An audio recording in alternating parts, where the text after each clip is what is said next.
दोस्तों, अर्जुन ने भगवान श्री कृष्ण से कहा कि क्या कह रहे हो केशव कि युद्ध करके पाप नहीं लगेगा। युद्ध में तो इतनी हिंसा होगी, लाखों प्राणियों की हत्या होगी, फिर मनुष्य उसके पाप से कैसे बचेगा। भगवान श्री कृष्ण बोले, यदि कोई भी कार्य निष्काम कर्मयोग की रीत से किया जाए तो ना ही उसका पाप लगता है और ना ही पुण्य मिलता है।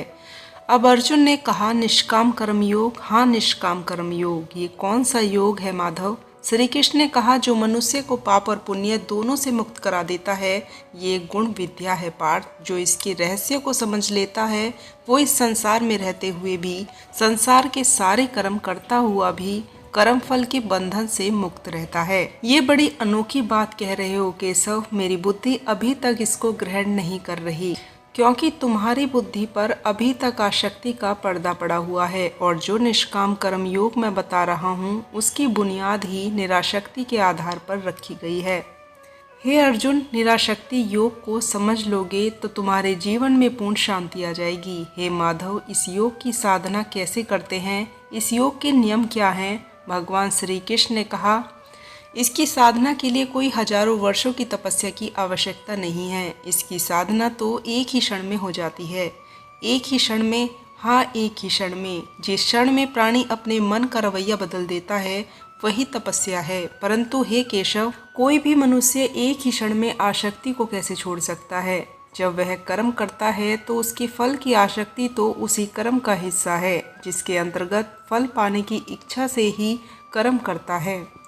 हे अर्जुन, बस यहीं से निष्काम कर्मयोग की साधना शुरू हो जाती है। अर्थात तुमने कहा है कि प्राणी फल पाने की इच्छा से ही कर्म करता है, परंतु निष्काम कर्म योग यह सिखाता है कि फल पाने की इच्छा से नहीं, बल्कि अपना कर्तव्य पूरा करने के लिए, अपने धर्म का पालन करने के लिए कर्म करो। फल पर भरोसा रखकर कर्म मत करो, क्योंकि फल पाना तुम्हारे हाथ में नहीं, तुम्हारा अधिकार में तो केवल कर्म ही करना है।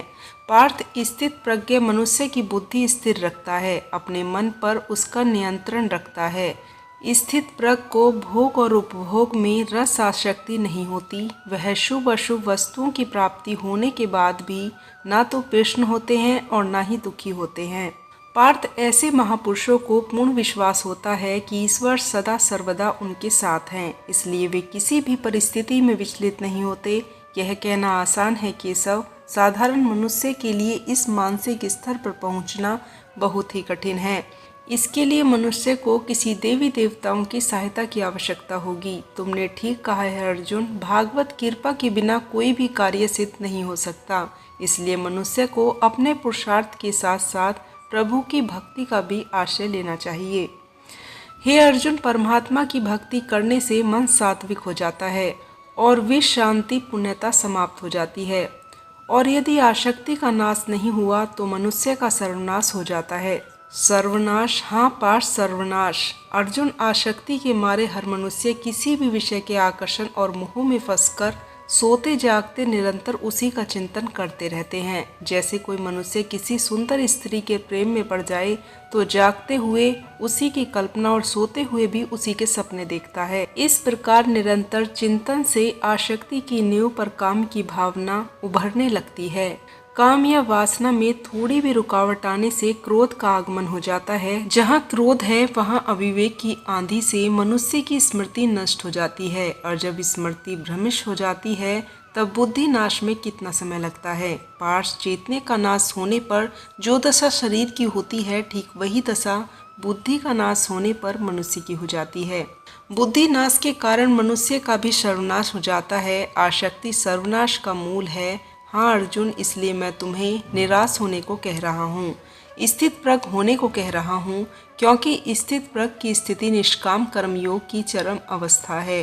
हे केशव, कृपया स्थित प्रज्ञ का कोई स्पष्ट उदाहरण देकर समझाइए। हे अर्जुन, विशाल और अथाह सागर का स्वभाव प्रज्ञ मनुष्य की भांति होता है। पार्थ, नदी में यदि अधिक पानी आ जाए तो उस नदी में बाढ़ आ जाती है, जिसकी तूफानी लहरें किनारों को तोड़कर चारों ओर तबाही मचा देती हैं। यह हाल एक शूद्र मन वाले व्यक्ति का होता है। थोड़ा सा धन, थोड़ी सी सफलता उसे हजम नहीं होती, तो धन और सफलता के नशे में चूर वो मर्यादा तोड़कर एक ओछे इंसान की तरह हरकतें करने लगता है। परंतु स्थितप्रज्ञ मनुष्य एक सागर की भांति होता है जिसमें चारों ओर से नदियों का जल निरंतर जमा होता रहता है, परंतु सागर उसी प्रकार शांत रहता है, नदियों का जल उसकी गहराई में गुम हो जाता है और सागर कभी अपना किनारा नहीं छोड़ता। उसके अंदर जल का स्तर वहीं रहता है जहां स्थितप्रज्ञ की अवस्था होती है। इसी तरह सब प्रकार के भोग स्थितप्रज्ञ मनुष्य में किसी भी प्रकार का विकार उत्पन्न करने में असमर्थ होकर उसी में समा जाते हैं, अर्थात स्थितप्रज्ञ मनुष्य समस्त भोगों का उपभोग करते हुए भी आसक्ति से मुक्त रहते हैं। पार्थ, ऐसे स्थितप्रज्ञ को परम शांति प्राप्त होती है। ऐसे स्थितप्रज्ञ मनुष्य ही जगत का कल्याण करते हैं। सामान्य मनुष्य तो भाग्य पदार्थ के पीछे दौड़ते हुए अपने जीवन यात्रा को समाप्त कर देते हैं, परंतु स्थितप्रज्ञ मनुष्य की जीवन यात्रा जन कल्याण का उद्देश्य रखती है।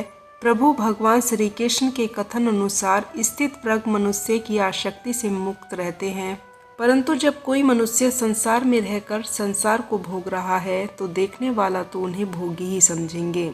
देवी स्थितप्रज्ञ मनुष्य को उसकी चिंता कहाँ होती है कि कोई सांसारिक उसे क्या समझता है। वह संसार के भोग निरासक्ति भाव से भोगता है। ऐसे धीरमती पुरुष यदि किसी नर्तकी का नृत्य भी देख रहा हो तो उसको भी वह भगवान की लीला समझकर ही देखता है। फिर कोई मनुष्य यह कैसे जान सकता है कि कोई व्यक्ति आसक्ति का मारा है या स्थितप्रज्ञ, वो भोगी है या योगी। देवी जैसे चंद्रमा का असल रूप रात के अंधकार में दिखता है, वैसे ही एक असली योगी का प्रकाश रात के अंधकार में प्रकट होता है, क्योंकि जिस समय सारा संसार सोता है उस समय योगी अपने हृदय में ज्ञान का दीपक जलाकर मेरी भक्ति की साधना करता है। सामान्य मनुष्य रात्रि का अंधकार होने पर सो जाता है तथा सूर्य उदय होने पर जाग जाता है, परंतु योगी की दृष्टि में देह का सोना और जागना महत्वपूर्ण नहीं है। कर्मयोगी ज्ञान के प्रकाश को दिन तथा अज्ञान के अंधकार को ही रात मान। पार्थ, विषयों के बारे में अज्ञान रात्रि के अंधकार के समान है। ज्ञानी और योगी जागते हैं और परमात्मा का चिंतन करते हैं। जैसे प्रातःकाल की धुंध सूर्य की किरणों को ढक लेती है, ठीक उसी प्रकार क्रोध करने से निर्णय लेने की क्षमता क्षीण हो जाती है। क्रोध में लोग भूल जाते हैं और बाद में पश्चाताप करते हैं, क्योंकि उनकी बुद्धि भावनाओं की धुंध से ढक जाती है। दोस्तों, लोग कहते हैं कि वह मुझसे आयु में 20 वर्ष बड़ा है। मैंने उसे ऐसा क्या बोला, मुझे क्या हुआ? क्रोध के कारण बुद्धि के निर्णय लेने की क्षमता पर प्रतिकूल प्रभाव पड़ने के कारण ऐसा हुआ था और इसलिए किसी बड़े को फटकारने की भूल हो गई। जब बुद्धि क्षीण हो जाती है तब इससे स्मृति भ्रमित हो जाती है। ऐसे में मनुष्य अच्छे और बुरे में भेद करना भूल जाता है। वह भावनाओं के आवेग के साथ बहता रहता है और यहीं से अधोपतन आरंभ हो जाता है तथा स्मृति भ्रम होने के परिणाम स्वरूप बुद्धि का विनाश हो जाता है, क्योंकि बुद्धि आंतरिक गुण है। जब यह भ्रमित हो जाती है तब मनुष्य का सर्वनाश हो जाता है। इस प्रकार जहाँ धर्म से अधर्म के अधोगामी जिस मार्ग का वर्णन किया गया है वह इंद्रियों के विषयों के चिंतन के साथ आरंभ होकर बुद्धि के नाश पर समाप्त हो जाता है। दोस्तों, कुरुक्षेत्र के युद्ध के दौरान जब श्री कृष्ण ने देखा कि अर्जुन के मन में कई प्रश्न आ गए हैं और ये प्रश्न कहीं न कहीं अर्जुन के सामने खड़े उन लोगों के प्रति मोह का नतीजा है जिसके खिलाफ वो युद्ध लड़ रहे हैं, अर्जुन को लग रहा था कि जिन लोगों से बचपन का लगाव है, मोह है, उनके खिलाफ ही युद्ध कैसे लड़ूं। इस दौरान अर्जुन को गीता ज्ञान देते हुए भगवान श्री कृष्ण ने बताया कि जब लगाव हद से ज़्यादा बढ़ जाता है तो वह सफलता में बाधा बनने लगता है। किसी भी मनुष्य के लिए ऐसा मोह ठीक नहीं है, फिर चाहे वह मोह किसी व्यक्ति से हो, किसी चीज़ से हो या किसी वस्तु से। विषयों का ध्यान करने से विषयों के संग की इच्छा उत्पन्न होती है, विषयों के संग से काम की उत्पत्ति होती है और काम से क्रोध की उत्पत्ति होती है। क्रोध से मनुष्य को सम्मोहन होता है, सम्मोहन होने से बुद्धि भ्रमित हो जाती है या फिर बुद्धि का नाश भी हो सकता है और बुद्धि के नाश हो जाने से मनुष्य का विनाश हो जाता है। दोस्तों, भगवान श्री कृष्ण कहना चाह रहे हैं कि जो मनुष्य बहुत ज़्यादा कामनाओं से युक्त है और विषयों के संग में पड़ा रहता है उसके अंदर क्रोध जन्म लेता है और गुस्सा आ जाने से आगे चलकर उसकी बुद्धि भ्रष्ट हो जाती है और अगर बुद्धि का ही विनाश हो जाए तो वह मनुष्य किसी काम का नहीं रहता, उसका विनाश निश्चित है। इसलिए मनुष्य को काम रूपी दुश्मन से मुक्ति पा लेना चाहिए।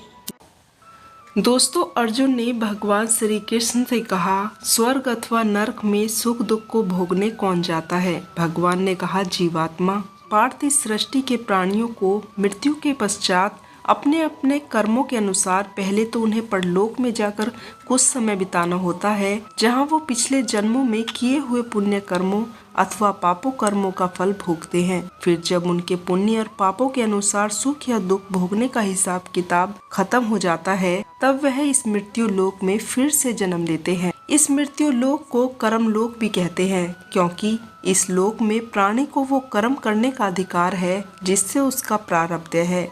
हे केशव, हमारी धरती को मृत्यु लोक क्यों कहा जाता है? अर्जुन, उन लोकों में प्राणी का न जन्म होता है और न ही मृत्यु, क्योंकि मैंने तुम्हें पहले भी बताया था कि मृत्यु केवल शरीर की होती है, आत्मा की नहीं। आत्मा तो न जन्म लेती है और न ही मरती है। हे केशव, तुमने तो यह भी कहा था कि आत्मा को सुख दुख भी नहीं होता, परंतु अभी तुम कह रहे हो कि मृत्यु के पश्चात आत्मा को सुख भोगने के लिए स्वर्ग आदि में अथवा दुख भोगने के लिए नरक आदि में जाना पड़ता है। तुम्हारा मतलब यह है कि आत्मा को केवल पृथ्वीलोक पर ही सुख या दुख नहीं होते, स्वर्ग अथवा नरक में आत्मा को सुख या दुख भोगने पड़ते हैं। नहीं अर्जुन, आत्मा को कहीं किसी स्थान पर या किसी काल में भी सुख या दुख छू नहीं सकते। आत्मा तो मुझ अविनाशी परमेश्वर का ही प्रकाश रूप है। हे अर्जुन, मैं माया के अधीन नहीं बल्कि माया में अधीन हूँ, और सुख दुख तो माया की रचना है। इसलिए जब माया मुझे अपने घेरे में नहीं ले सकती, तो माया के रचे हुए सुख या दुख मुझे कैसे छू सकते हैं? अर्जुन, सुख दुख तो केवल शरीर के भोग हैं, आत्मा के नहीं। केशव, लगता है कि तुम मुझे शब्दों की माया जाल में फंसा रहे हो। मान लिया कि सुख दुख केवल शरीर के भोग है, आत्मा इनसे अलग है। फिर जो शरीर उसको भोगता है उसकी तो मृत्यु हो जाती है, वो शरीर तो आगे नहीं जा सकता। फिर स्वर्ग अथवा नरक में सुख दुख को भोगने कौन जाता है? श्री कृष्ण ने कहा, जीवात्मा। जीवात्मा? हाँ पार्थ, जीवात्मा। यह जीवात्मा क्या है केशव? देखो, जब किसी की मृत्यु होती है तो असल में यह तो बाहर का स्थूल शरीर है, केवल यही मरता है। इस स्थूल शरीर के अंदर जो सूक्ष्म शरीर है वह नहीं मरता। जो सूक्ष्म शरीर आत्मा के प्रकाश को अपने साथ लिए मृत्युलोक से निकलकर दूसरे लोगों को चली जाती है, उसी सूक्ष्म शरीर को जीवात्मा कहते हैं। हे केशव, इसका अर्थ क्या है? जब आत्मा एक शरीर को छोड़कर जाती है तो साथ में जीवात्मा को भी ले जाती है। नहीं अर्जुन, यह व्याख्या इतनी सरल नहीं है। देखो, जैसे समुद्र के अंदर जल की एक बूंद समुद्र से अलग नहीं है, उसी महासागर का एक हिस्सा है, वह बूंद अपने आप सागर से बाहर नहीं जा सकती। हाँ, कोई उस जल की बूंद को एक बर्तन में भर ले तो वह समुद्र से अलग दिखाई देती है। इसी प्रकार सूक्ष्म शरीर रूपी जीवात्मा इस आत्मा ज्योति के टुकड़े को अपने अंदर रखकर अपने साथ ले जाती है। यही जीवात्मा की यात्रा है, जो एक शरीर से दूसरे शरीर में, एक योनि से दूसरी योनि में विचरती रहती है। हे महादेव, भगवान श्री कृष्ण परमात्मा और जीवात्मा की व्याख्या करते करते मनुष्य के स्थूल और सूक्ष्म शरीर की बात कर रहे हैं। मेरी यह जानने की इच्छा है कि इस सूक्ष्म शरीर का आकार क्या होता है। देवी, सूक्ष्म शरीर का आकार प्राणी के बाहरी स्थूल शरीर जैसा ही होता है, परंतु वह बहुत छोटा होता है, अति लघु रूप और इतने सूक्ष्म होता है कि साधारण मानवीय आंखों से दिखाई नहीं देता। प्रभु भले ही छोटा है, पर है तो शरीर, फिर क्यों नहीं दिखाई देता? क्योंकि उस शरीर में पृथ्वी और जल जैसे स्थूल तत्व नहीं होते, इसलिए नेत्र को वह दिखाई नहीं देता।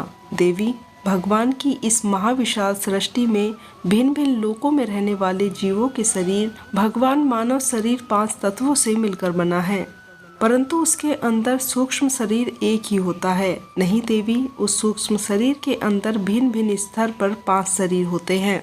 पहला अन्य कोश, जो बाहर का स्थूल शरीर है जिसे देखा जा सकता है। दूसरा है प्राणम कोश, यहाँ से सूक्ष्म शरीर आरंभ होता है जिसे देखा नहीं जा सकता, यह प्राण शक्ति का केंद्र होता है। तीसरा है मनोमय कोश, यह शरीर प्राणम कोश से भी अधिक सूक्ष्म होता है। यह मन के विचारों से बना होता है। यह अत्यंत सूक्ष्म होता है, अर्थात साधारण नेत्रों की दृष्टि द्वारा इसे देखा नहीं जा सकता, परंतु जो ज्ञानी सिद्धि प्राप्त करते हैं वह इसे देख सकते हैं। मनोमय कोश के बाद जो चौथा शरीर होता है उसे विज्ञानमय कोश कहते हैं। इसमें प्राणी का सारा ज्ञान सम्माहित होता है।